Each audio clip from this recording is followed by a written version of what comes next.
윤석열 대통령이 헌법재판소에 나왔습니다. 직접 변론하기 위해서입니다.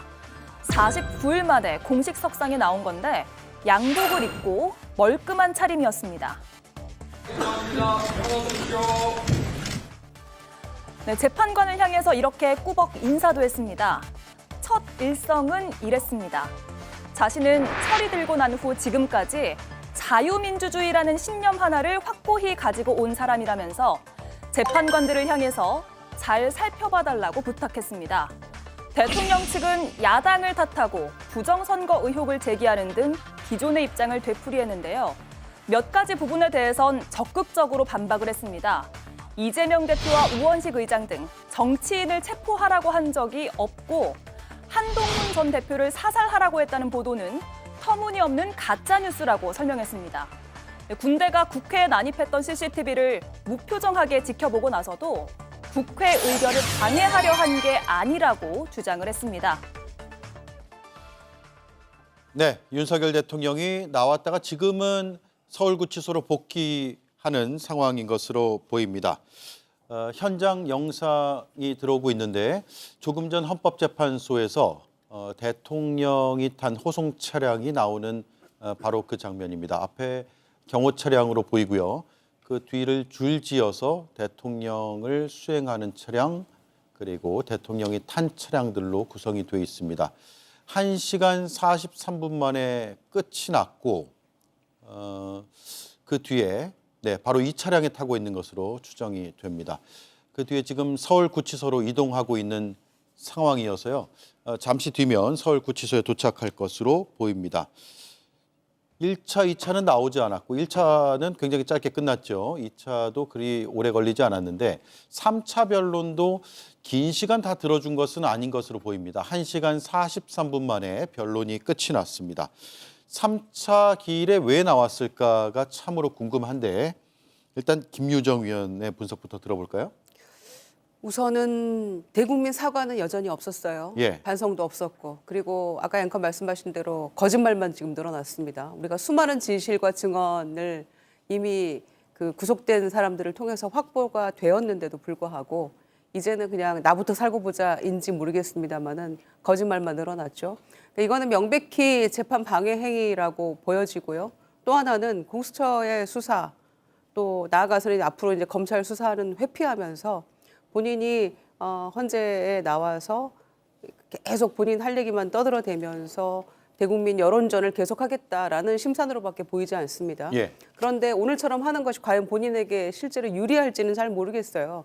그러니까 나가야겠다고 마음 먹은 것이 지난번에 변호인들이 1, 2차 변론기일 때 재판부로부터 뭐 발언을 제한당하기도 하고 엉뚱한 소리 해가지고 더맨더머 같은 이 변호인 모습 보면서 안 되겠다, 내가 나가야지라고 판단했는지는 모르겠습니다만은 공수처의 수사는 이미 정당성이 확보가 됐잖아요. 예. 중앙지법의 체포 적부심 기각되는 걸 통해서 수사의 정당성도 확보했고 또 그 수사권 가지고 공방을 했었잖아요. 있니 없니 수사권이. 그런데 그 부분도 또 체포영장의 적법성도 이미 다 중앙지법을 통해서 판단이 됐는데도 불구하고 수사에 전혀 협조하지 않잖아요. 그러니까 본인이 법적 책임, 정치적 책임 다하겠다는 것은 완전 자기 부정의 모습을 보여주고 있는 것이고 이것은 정말 그 기존에 했던 사람들의 그 진술을 모두 뒤집는 심지어 최상목 권한대행의 그 쪽지까지 준 적 없다. 비상 입법기구가 뭐냐라고 반문함으로써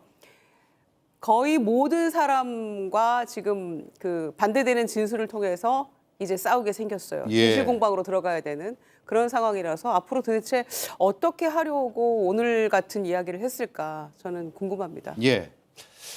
처음부터 윤석열 대통령은 헌법재판소에서 진행되는 탄핵 재판과 관련해서는 적극적으로 응하겠다는 뜻을 밝혀왔었죠. 그런데 지난 1차, 2차 변론 기일은 체포영장 집행 또 공수처 수사라는 물리적인 환경 때문에 참석이 어려웠던 만큼 더 늦지 않은 시기에 참석해서 본인의 뜻을 밝히는 것이 앞으로 헌법재판이 진행되는 과정에서 본인에게 더 유리하게 작용할 것이다라는 판단을 했겠죠. 예. 그래서 나온 말들이 아마 그동안 논란이 됐었던 그 진술이나 언론 보도에 대한 적극적인 반박일 것이라는 생각이 듭니다.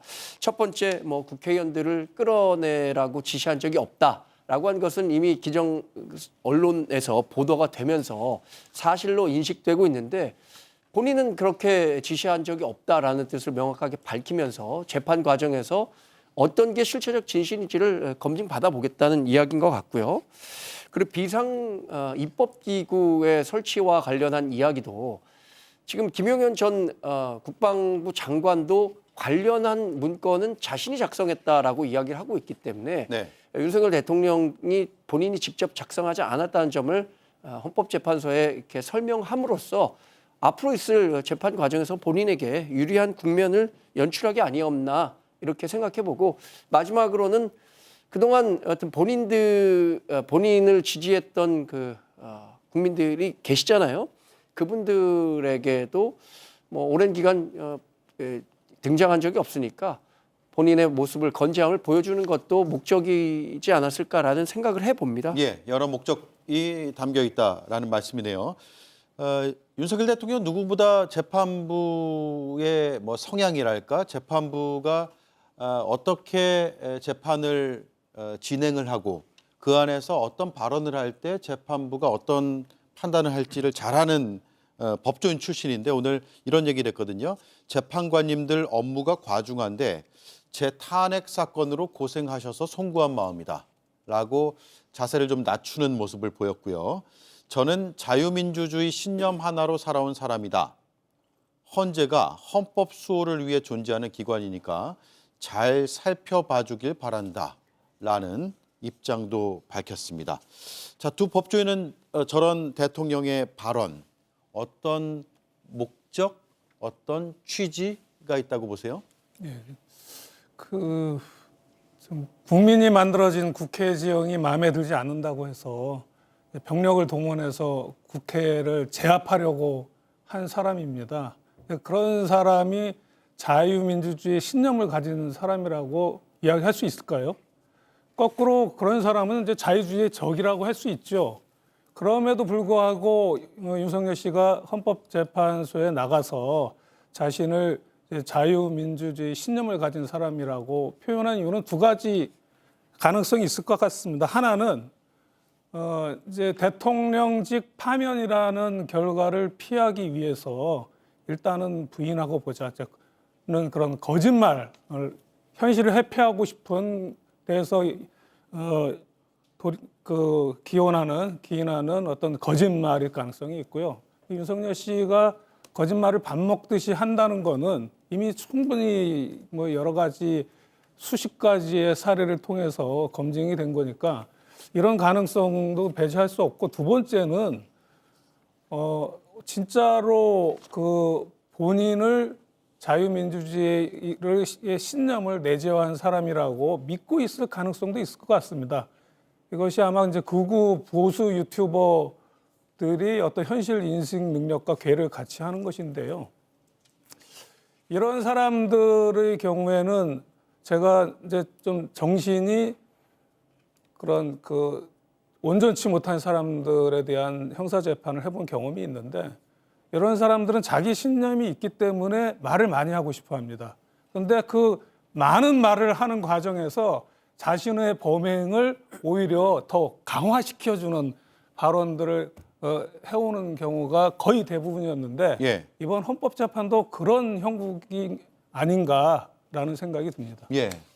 제가 보기엔 뭐 두 가지 정도의 목적이 있을 것 같습니다. 첫 번째는 헌법재판관들을 향해서 헌법을 비롯한 법질서 수호 의지가 없는 거 아니냐라는 생각에 대해서 뭐 앞으로 계속 꼬박꼬박 출석하면서 적어도 헌재는 존중하는 듯한 태도를 보이려는 목적이 있어 보이고요. 예. 또 하나의 목적은 지지 세력을 향한 메시지인 것이죠. 그리고 지금 그동안 공수처의 출석 같은 것은 거부하고 있었기 때문에 지지 세력을 향해서 그래도 헌재에 출석하면서 간접적으로 영상을 통해서 본인의 모습을 드러내고 또 자유민주주의 같은 단어를 반복해서 이야기하면서 본인의 행동에 대한 정당화의 메시지를 전하고자 하는 것 같아요. 그리고 그 피소추인 측, 그러니까 윤석열 측의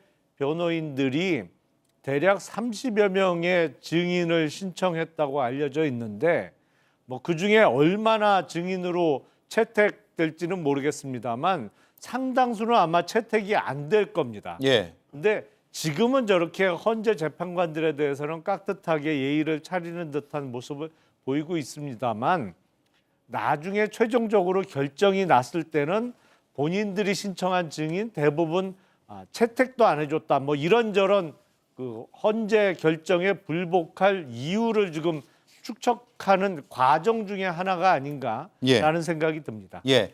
자, 저렇게 자세를 좀 낮추는 모습을 보이는 듯 했으나 여러 가지 이제 혐의점, 그러니까 탄핵 소추의 구체적인 사유들이 하나씩 제기될 때마다는 강하게 반박하거나 혹은 기존에 알려졌던 내용을 좀 뒤집는 듯한 발언들을 했는데 일단 윤석열 대통령의 영상과 발언 내용이 막 들어왔기 때문에 이걸 들어보고 이야기를 나눠보죠. 들어보겠습니다.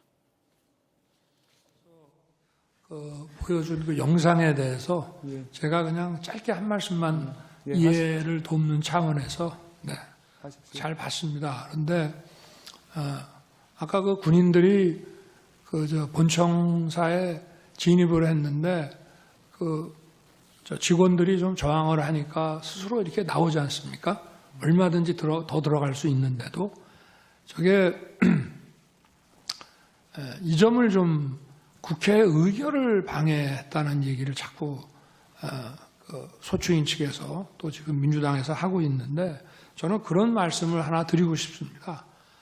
가사 그러면 12월 3일, 4일 그 밤에 그 내려진 의결을 군을 투입해서 방해했다고 한다면은 그럼 그걸로 이제 더 이상 계엄 해제 요구를 못하고 계엄이 쭉 그냥 가는 것이냐? 저는 그렇지 않다고 봅니다. 대한민국에서 국회와 언론은 대통령보다 훨씬 강한 초갑입니다. 만약에 제가 무리를 해서 계엄 해제 요구 의결을 못하게 한다 해서 국회 아니라 다른 장소에서도 할 수 있고 그 이후에 얼마든지 계엄 해제 요구를 할 수가 있습니다.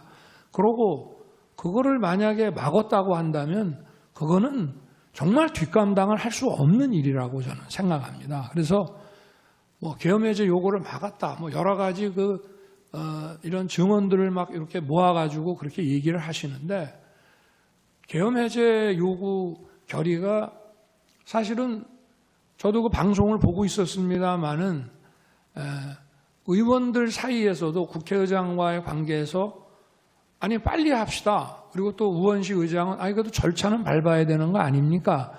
이렇게 하면서 좀 국회법에 딱 저기 맞지 않는 그런 아주 그 신속한 그런 결의를 했거든요. 그렇지만 저는 그거를 보고 바로 군을 철수시켰습니다. 자, 요지를 정리해보죠. 저게 이제 계엄 당시에 국회 CCTV를 보고 난 다음에 발언을 하기 시작한 것이거든요. 그러니까 취지는 뭐냐면 국회 의결을 방해하려는 의도가 없었다라는 점을 강조한 것으로 들리고 또 계엄 해제 요구에 따라서 바로 군을 철수시켰기 때문에 뭐가 문제냐 라는 점을 강조한 것으로 보입니다. 그리고 국회의 요구를 수용했다. 즉 계엄 해제 요구를 수용했기 때문에 계엄 자체가 문제가 없다라는 취지로 들려요. 이에 대한 판단들을 한 번씩 들어볼까요? 먼저 김용남 의원님부터 들어볼까요? 일단 그 12월 3일 날 밤에 이루어진 비상계엄 선포 자체가 선포를 할 수 있는 요건을 갖추질 못하고 있었습니다. 예. 그러니까 우리 헌법에는 비상계엄은 대통령이 아무 때고 마음 먹으면 그냥 선포할 수 있는 게 아니고 전시나 사변 또는 이에 준하는 국가 비상사태에만 선포할 수 있는 것이거든요. 네. 그런데 12월 3일은 그런 요건이 전혀 갖춰지지 않은 상태에서 그러니까 요건을 갖추지 못한 불법적인 비상계엄 선포였던 것이고 그거에 대해서 국회가 바로 대략 2시간 만에 해제 요구 결의를 할 수 있었던 것은 국회의원들이 빠르게 대응하기도 했었고 그리고 계엄군의 국회 출동이 당시의 날씨라든지 아니면 그 국회 쪽은 그 수도방위 사령부의 비행 허가를 받아야만 그쪽에 헬기나 어떤 비행기가 날아갈 수 있는 곳인데 그게 미처 딱딱 맞아떨어지지 않았기 때문에 출동이 늦어져서 국회 의결이 가능했던 것이지 그게 당시 비상계엄을 불법적으로 선포했던 대통령이 해제 요구를 촉구하거나 아니면 뭐 해제 요구를 용이하게 만들어주고 싶었던 마음이 있었던 건 아니잖아요. 더군다나 12월 4일 날 01시 무렵에 해제 결의가 됐었는데 해제 선언을 한 건 그로부터 3시간 반이 지나서 어쩔 수 없이 이루어진 것이고 그 과정에서도 다른 군사령관들의 뭐 국회의원들을 끌어내라든지 아니면 총을 쏴서라도 진입을 하라든지 이런 여러 가지 진술들이 이미 나왔거든요. 2차, 3차 선포할 수 있다라는 얘기도 나왔었고요. 그렇기 때문에 저 얘기는 사후적으로 실패한 다음에 지금 이런저런 변명을 하고 있는 그저 궤변에 지나지 않는다고 들립니다. 이걸 잘 우리가 기억을 되살려 봐야 하는 것이 초기에도 저런 주장이 나왔었어요. 그러니까 이게 계엄이 쭉 가지 않고 2시간여 만에 끝나는 계엄이 어디 있냐라고 하면서 계엄 자체가 법적으로 문제가 없다. 그리고 내란도 아니다. 이렇게 주장을 했었는데 그 주장을 지금 되풀이하고 있는 것으로 보여요. 김희정 의원님. 네. 돌이켜 보면 2시간 만에 끝나는 계엄이 어딨냐라는 얘기를 했을 때 바로 당신이 한 거잖아라고 저희가 반문했었죠. 그리고 다 끄집어내라라는 그 증언들이 지금 구속된 사령관들을 통해서 다 이미 확보가 됐고 김용현의 어떤 공소장에도 다 적시가 되어 있는데도 불구하고 본인에게 불리한 그런 상황들에 대해서는 다 아니다 부정하고 또 왜곡해서 이야기하고 유리하다 싶은 것들은 또 거짓말하고 이렇게 풀어나가는 모습입니다. 그래서 더더욱 참 한심하고 실망스럽다. 더 나아가서는 이런 사람이 2년 반 동안 참 대통령이었다는 사실이 더 국민들을 부끄럽게 만드는 상황인 것 같습니다. 그리고도 사실은 한 서너 시간을 사실상 뭉개다가 계엄 해제 선언을 선포를 한 것인데 그런 상황 그리고 본인이 그 지하 벙커에서 국회법 가져와 이렇게 해가지고 막 들여다보고 몇 공수는 다 지금 대기하고 한참 지나서 국회에서 계엄 해제 이후에도 몇 시간이 지나서야 그 공수 여단 등에 대해서도 다 이제 흩어져라 이렇게 얘기하고 그런 사실들을 우리가 조목조목 정말 시간대별로 다 기억을 하고 있고 국민들이 다 그걸 정말 거의 머릿속에 다 외우다시피 한 그런 상황들인데도 저렇게 눈을 시퍼렇게 국민들이 지켜보고 계심에도 불구하고 거짓말을 한다는 것은 그야말로 정말 궤변이자 왜곡이고 거짓의 연속이다. 명태균 건 관련해서 우리가 거짓말할 때 이미 다 알아본 바가 있지 않습니까? 한동훈 대표도 체포하라고 지시했다는 그 대상자 중에 한 명이었는데 그런 것도 지금 없었다라고 얘기하는 거예요. 지금 윤석열 대통령이 하고 있는 발언은 저는 탄핵 재판을 받고 있는 피청구인으로서 본인이 할 수 있는 이야기를 하고 있다고 생각합니다. 자신의 방어권 차원에서요.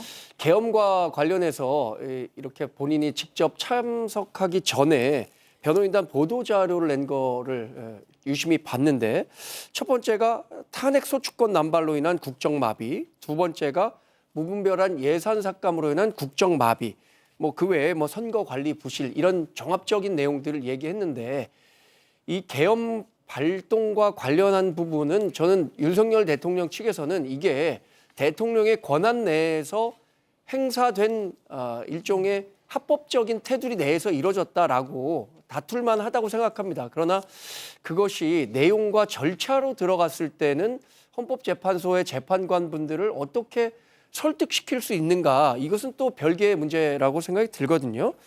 결국에는 윤석열 대통령에 대한 파면 여부를 헌법재판소가 지금 이 시기가 돌아가고 있는 거잖아요.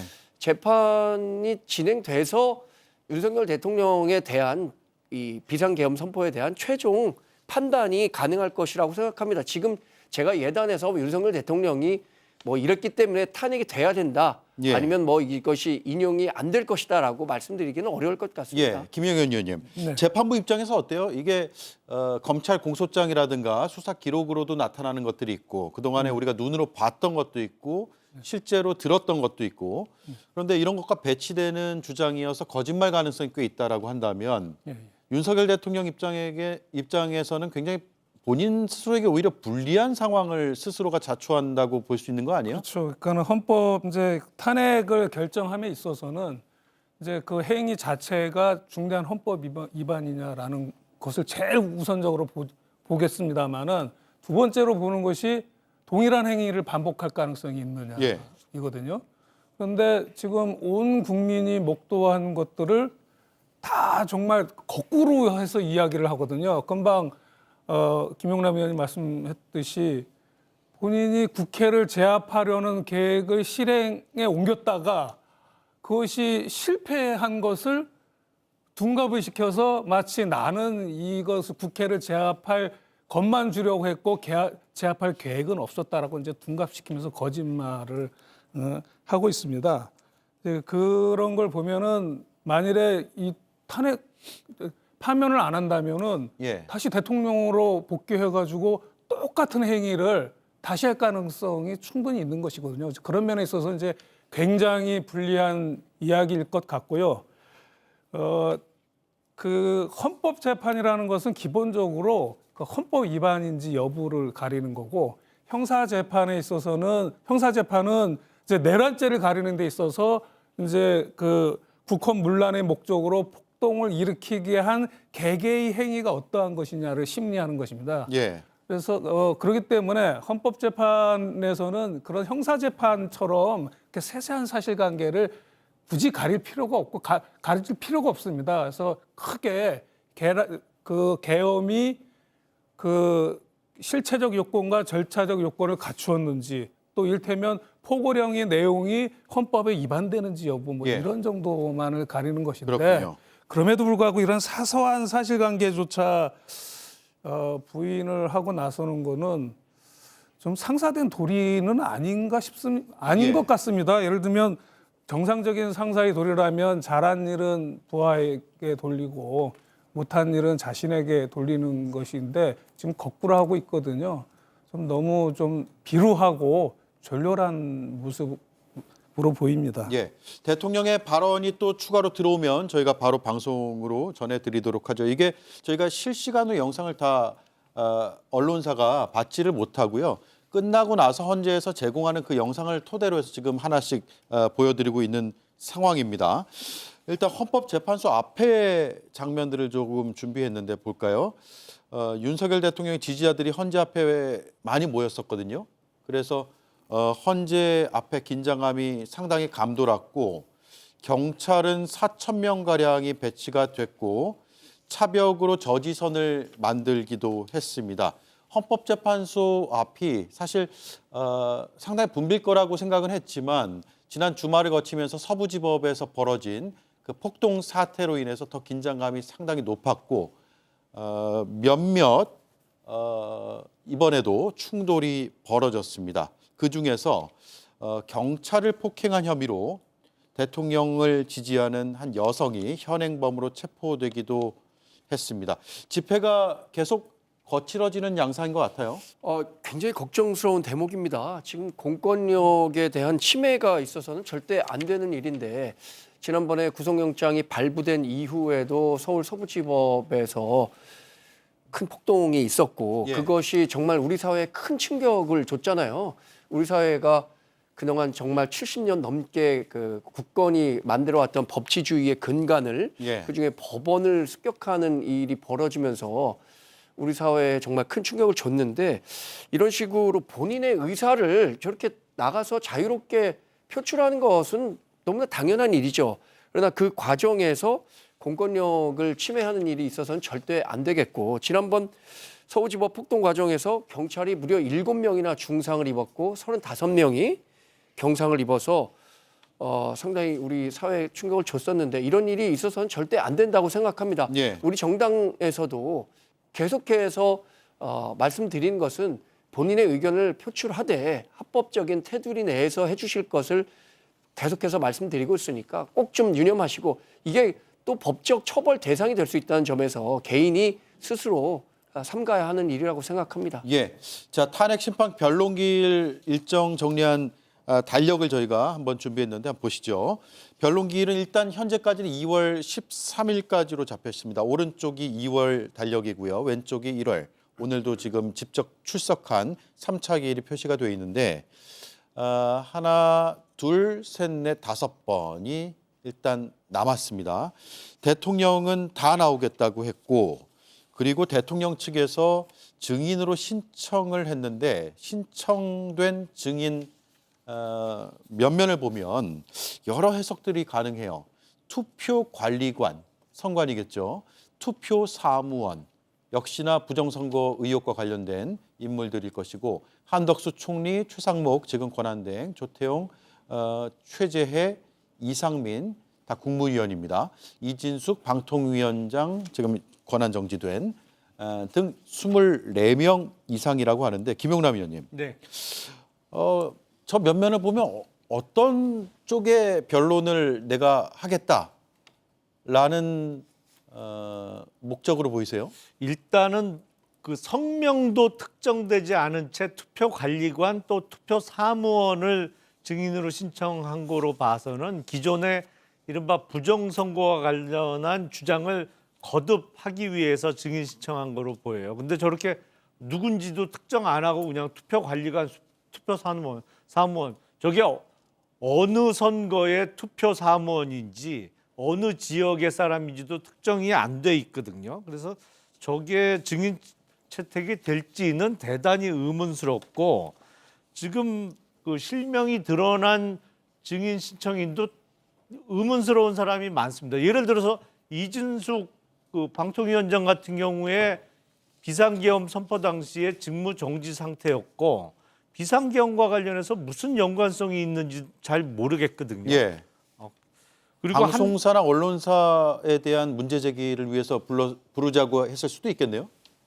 근데 방송사나 언론사 때문에 비상계엄 선포를 한 건 또 아니잖아요. 그건 또 아니죠. 예, 그러니까 지금 한덕수 총리를 비롯한 국무위원들을 증인으로 신청한 거는 아마 지금 하나 둘씩 보도되고 있는 비상계엄 선포 전후의 어떤 정황들, 예를 들어서 지금 최상목 경제부총리에게 전해줬다는 쪽지가 국회를 대신하는 비상입법기구의 예산을 만들어라 뭐 이런 내용이 적혀 있었다는 거 아닙니까? 그거와 관련해서 본인에게 불리한 사실에 대해서 부인을 하기 위해서 증인으로 부른 것 같은데 그러네요. 예. 글쎄요, 이 사람들이 나와갖고 과연 뭐 본인 취지대로 의도대로 증언을 해 줄지도 잘 모르겠습니다만 이런 많은 증인들이 필요할지도 의문이에요. 기본적으로는 지연 전술을 펴려고 하는 것 같습니다. 그러니까 지연 전술이다. 탄핵 재판을 최장기간으로 그냥 끌면서 시간을 끌면서 어떤 상황 변화, 특히 요새 뭐 일부 여론조사 결과에 좀 고무되어 있는 것이 아닌가 싶은데 시간을 끌면 끌수록 정치 지형이나 이런 게 바뀔 수 있다라는 판단을 하고 이렇게 많은 증인들을 신청한 것 같은데 제가 보기엔 이거 헌재에서 증인 채택 다 안 해줄 것 같습니다. 네. 자, 그리고요. 말씀하신 그 비상입법기구에 대해서 예산 편성을 지시했느냐 이 부분에 대해서 아예 모른다라는 답을 한 발언도 막 저희가 준비가 돼서 들려드리고 이야기를 이어가겠습니다. 두 가지만 많은 대로 묻겠습니다. 말씀을 드리겠습니다. 네네. 첫 번째 질문은 국가 비상입법기구 관련 예산을 편성하라는 쪽지를 기획재정부 장관에게 준 적이 있으십니까? 저는 이걸 준 적도 없고 그리고 나중에 이런 계엄을 해제한 후에 한참 있다가 언론에 뭐 이런 메모가 나왔다는 것을 기사에서 봤습니다. 근데 그 기사 내용도 조금 부정확하고 그러면은 이거를 만들 수 있는 사람은 국방장관밖에 없는데 국방장관이 그때 이제 부속이 돼 있어서 구체적으로 확인을 못했습니다.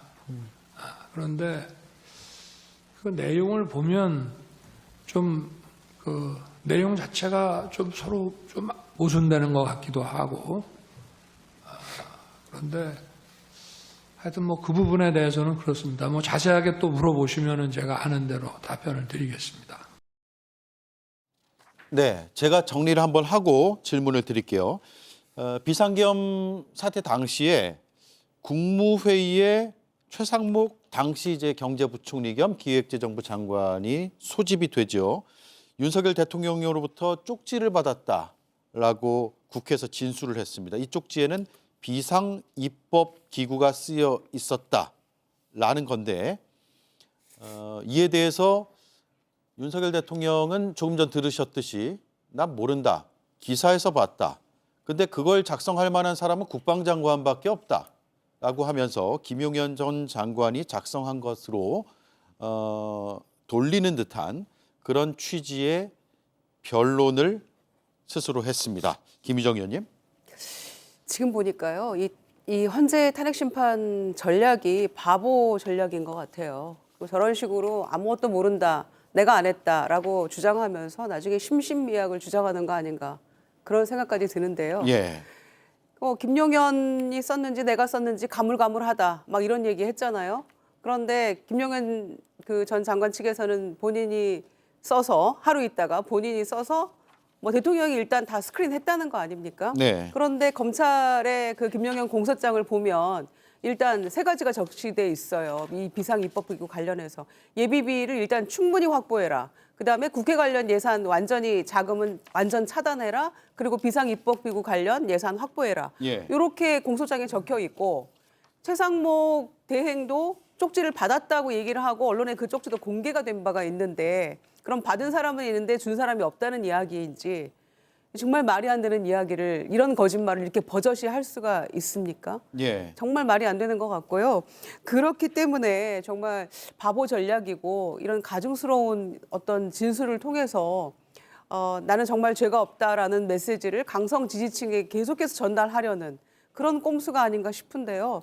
정말 소위 법꾸라지 중에 법꾸라지가 아닌가 그런 예. 생각이고 국민을 기만하는 태도죠. 이거는. 예.